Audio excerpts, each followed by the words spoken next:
Таким способом Кюлі Лімбах разом з мужем падарожнічаюць па свеце больш за 7 год. Толькі ў мінулым годзе праехалі каля 10 тысяч кіламетраў. У Беларусь завіталі ўпершыню. Уже наш дом.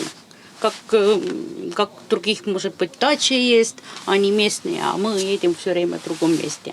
У Беларусі караванеры наведалі Мінск, Несвіж і Мір. Пабываць у Брэсце вырашылі абавязкова. В крепости первый раз действительно впечатляет очень сильно, потому что книги, фильмы – это все одно.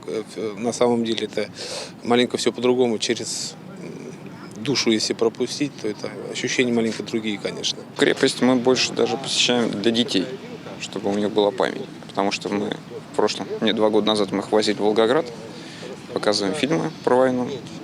Вот, перед поездкой мы показывали фильмы про Брест. Караванерскі рух ці жыццё на колах набірае папулярнасць і ў нашай краіне, гавораць беларускія прыхільнікі гэтага віду адпачынку. Каждым годом интерес растет к этому виду отдыха, потому что даже анализируя прошедшие мероприятия наши клубные,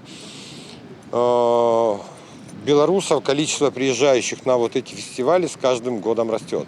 У нас, к примеру, в прошлом году было 30 экипажей на Селяве белорусских, в этом году около 80 экипажей белорусских. Поддержка со стороны государства идет на развитие кемпингов.